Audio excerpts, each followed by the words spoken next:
아멘. 안녕하세요. 반갑습니다. 이번에 새롭게 사역을 시작하게 된 이재형입니다.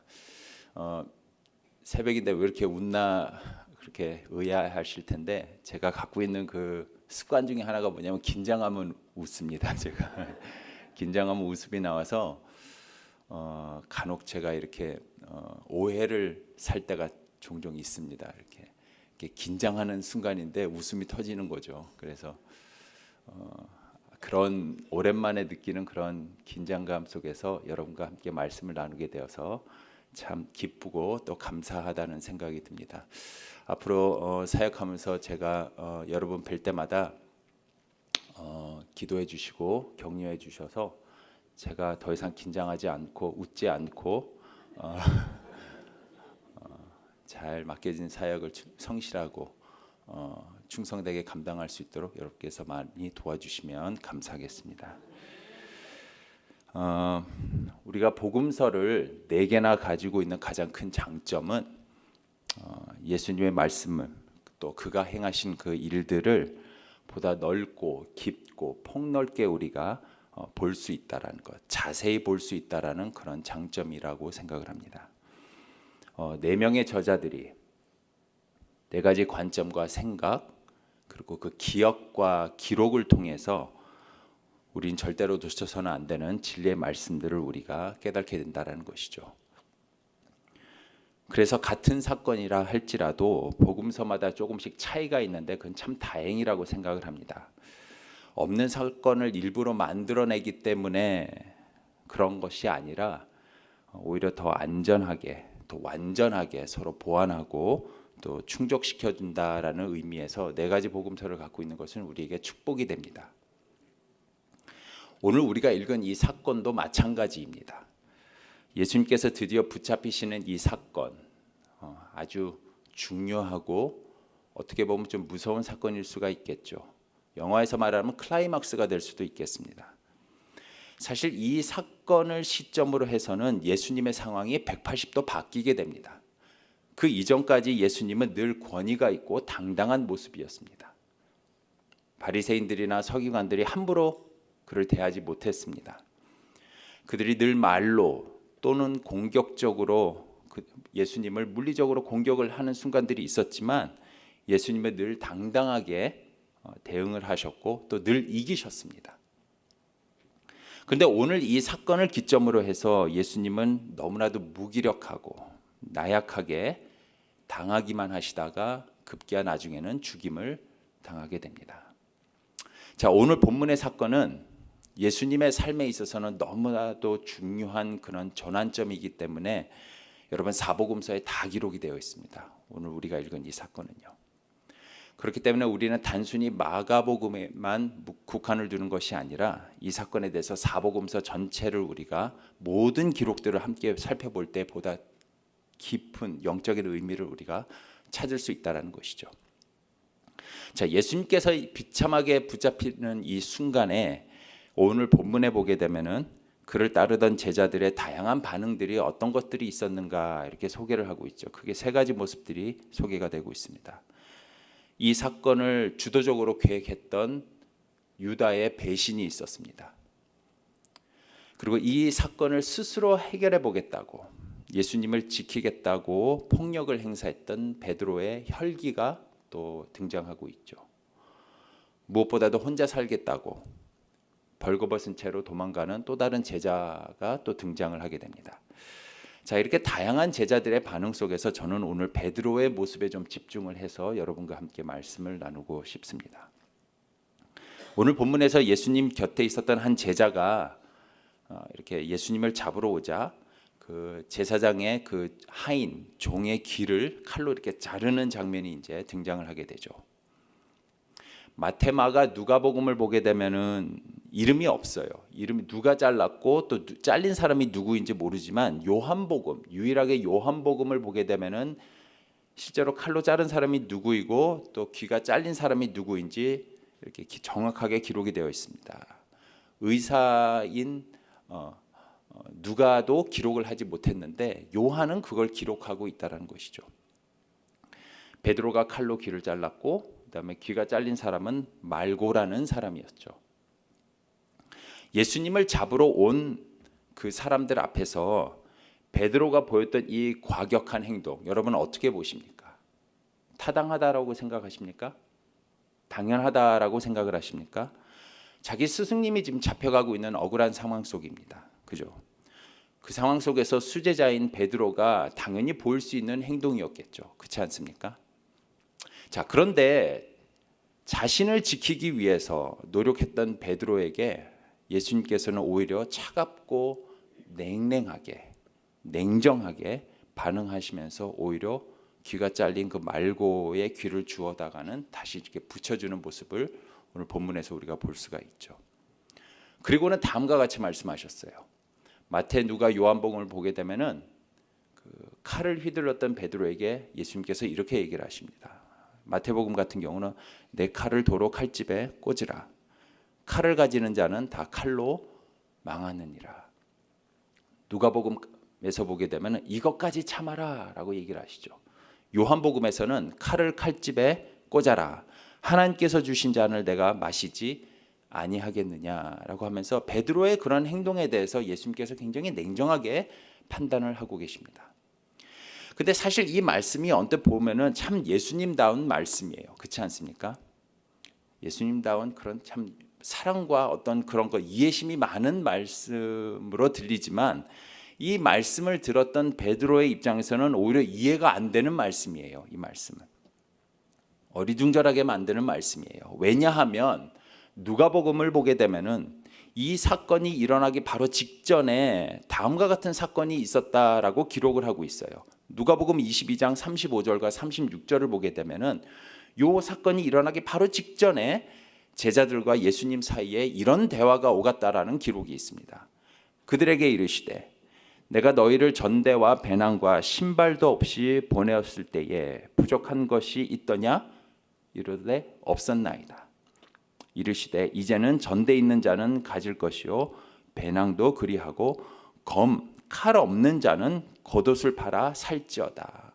칼 없는 사람은 겉옷까지 팔아서는 칼을 준비하라라고 말씀을 주셨어요. 그러고 난 다음에 오늘 이 사건이 일어나게 된 것이죠. 자, 그러자 제자들은 칼이 필요한 순간이 오겠구나라고 짐작을 했습니다. 곧 칼이 필요한 순간이 오겠구나. 왜냐하면 겉옷까지 팔아서는 칼을 준비하라는 예수님의 말씀이 있었거든요. 그래서 누가복음 22장 37절에 바로 이렇게 질문을 하죠. 그들이 여짜오되 주여 보소서 여기 칼이 2개나 있습니다. 그러다 예수님께서 그래 족하다라고 말씀을 해주셨어요. 자, 그러고 난 다음에 사람들이 예수님을 잡으러 오자 제자들은 당연히 어떻게 생각을 했겠습니까? 어떤 생각을 했겠죠? 이렇게 생각을 했겠죠. 아까 주님이 겉옷까지 팔아서 칼을 준비하라고 했던 순간이 바로 이 순간이겠구나. 이제 칼을 써서라도 우리 주님을 지켜야 될 순간이 왔구나라고 생각을 했겠죠. 자, 그래서 제자들은 그 순간 예수님을 잡으러 온 제사장들 앞에서 소리치면서 제자들이 예수님께 물어봅니다. 누가복음 22장 49절이죠. 주여 우리가 칼로 치리이까? 예수님 이제 칼 갖고 저 사람들 칠까요? 물어보는 거죠. 어떻게 싸울까요? 어떻게 할까요? 자, 그러고 난 다음에 예수님의 대답을 지금 기다리고 있는 그 순간에 제자 하나가 예수님의 대답도 듣기 전에는 갑자기 냅다 그냥 칼을 빼가지고는 거기 있던 사람의 귀를 잘라버린 것이죠. 누굽니까? 베드로죠. 여러분 아마 예상하셨을 거예요. 베드로예요. 베드로밖에는 이렇게 할 수 있는 사람이 없을 거예요. 사람들이 하는데 그냥 이를 저지르고 보는 사람, 베드로였던 것이죠. 그래 놓고는 베드로는 아마 이런 생각을 했을 겁니다. 야, 뭘 물어? 아까 예수님이 겉옷까지 팔아서 칼 준비하라고 했잖아. 지금 칼 갖고 우리가 지금 선빵을 해야 되는 순간인데 뭘 그걸 칼로 치냐고 그렇게 물어보고 있어 하면서 오히려 자기가 했던 그 모습에 대해서 정당화시키는 생각을 할 수도 있었겠죠. 베드로 입장에서는. 그런데 그에 대한 행동에 대해서 예수님의 반응은 아까 말씀드렸던 것처럼 달랐죠. 예상과는 달랐어요. 꾸짖으셨어요. 칼을 도로 칼집에 꽂아라. 칼을 가지는 자는 다 칼로 망한다. 그리고는 심지어 말고의 기를 주어서는 붙여서는 치료해 주셨습니다.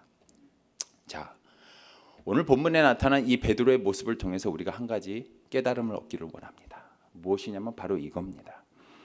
말씀을 영적으로 이해하고 올바로 적용하는 것이 얼마나 중요한가. 이 부분에 대해서 우리가 함께 묵상하기를 간절히 소망합니다. 여러분, 베드로가 저질렀던 가장 큰 실수는 무엇이냐면 주님의 영적인 말씀을 육적으로 이해하고 그래서 잘못된 적용으로 나아갔다라는 것이죠. 여러분, 성경에는 종종 주님의 깊은 영적인 말씀을 육적으로 이해해서는 오해하는 경우들이 있었습니다. 여러분 기억하시는 사건들이 종종 있었을 겁니다. 다시 니고데모와의 대화 여러분 기억하십니까? 다시 태어나야 된다라는 그 영적인 말씀에 대해서 니고데모는 뭐라고 육적으로 생각을 했습니까? 사람이 어떻게 엄마 뱃속에 들어가서는 두 번 다시 태어날 수가 있습니까? 거듭남에 대해서 영적인 말씀을 육적으로 이해하고 해석을 했었죠. 여러분 무화과나무의 저주도 여러분 기억하십니까? 실제로 예전에 제가 그 청년 사역을 할 때에 청년 중에서 아직 때가 되지 않아서 열매도 없는 무화과나무를 시장한데 먹을 게 없다라는 이유만으로 저주를 해서는 말라 죽게 했던 그 예수님의 행동에 대해서 오해하는 청년이 있었었죠. 그 행동도 여러분 아시는 것처럼 영적인 의미였습니다. 육적으로 이해하는 경우가 있었죠. 예수님께서 성전을 보고는 저거 헐어버려라. 내가 3일 만에 내가 세우겠다라고 말씀을 하셨죠.